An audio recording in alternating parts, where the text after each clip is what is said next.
মাননীয় speaker, Egypt সেখানে একটি বিশ্ববিদ্যালয়ে লেখা আছে, যদি কোনো জাতিকে ধ্বংস করতে হয় তাহলে তার শিক্ষা ব্যবস্থাকে ধ্বংস করে দাও। মাননীয় স্পিকার, আমার কেন জানি মনে হয় এই বাক্যটিকে স্বৈরাচার, ফ্যাসিবাদ স্বৈরাচার মনে প্রাণে গ্রহণ করেছিল কাউকে খুশি করার জন্য। মাননীয় স্পিকার, ফ্যাসিবাদ স্বৈরাচারের আমলে যেভাবে দেশের প্রতিটি প্রতিষ্ঠানকে, সংগঠনকে ধ্বংস করে দেওয়া হয়েছে, প্রতিটি সাংবিধানিক সংগঠনকে যেমন ধ্বংস করে দেওয়া হয়েছে, তার মধ্যে অন্যতম একটি ছিল বাংলাদেশের শিক্ষা খাত।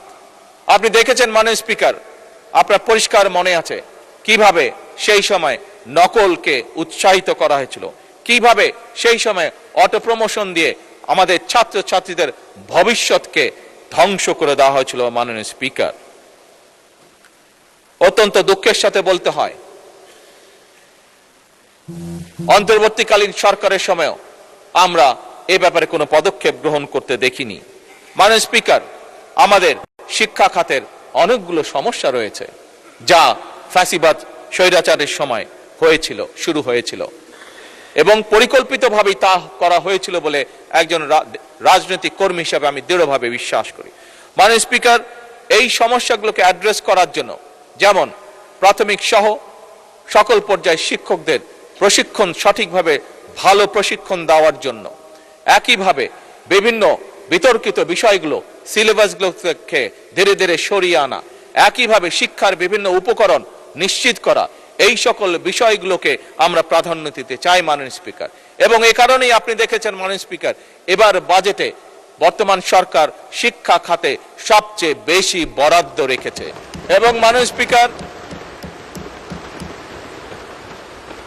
আমরা দেখেছি পৃথিবীতে যে কটি দেশ উন্নতি করেছে প্রত্যেকেই তারা শিক্ষা খাতে সকল সময় বরাদ্দ বেশি রেখেছে। মাননীয় স্পিকার, ইজিপ্ট সেখানে একটি বিশ্ববিদ্যালয়ে লেখা আছে, যদি কোনো জাতিকে ধ্বংস করতে হয় তাহলে তার শিক্ষা ব্যবস্থাকে ধ্বংস করে দাও। মাননীয় স্পিকার, আমার কেন জানি মনে হয় এই বাক্যটিকে স্বৈরাচার, ফ্যাসিবাদ স্বৈরাচার মনে প্রাণে গ্রহণ করেছিল কাউকে খুশি করার জন্য। মাননীয় স্পিকার, কোন একটি বিশেষ গোষ্ঠী, কোন একটি বিশেষ দেশকে খুশি করার জন্য তারা এই নীতিটি গ্রহণ করেছিল। মাননীয় স্পিকার, বর্তমান সরকার সম্পূর্ণভাবে এটির বিরোধী এবং দেশের ভবিষ্যৎ প্রজন্মকে সঠিকভাবে শিক্ষা দেওয়ার জন্য, দেশের ভবিষ্যৎ প্রজন্মকে ভালো শিক্ষার নিশ্চয়তা দেওয়ার জন্য, দেশের ভবিষ্যৎ প্রজন্মকে যারা গড়ে তুলবেন সেই সকল শিক্ষকদেরকে সুন্দরভাবে সঠিক ভালো ট্রেনিং দেওয়ার জন্য সকল উদ্যোগ বর্তমান সরকার গ্রহণ করেছে।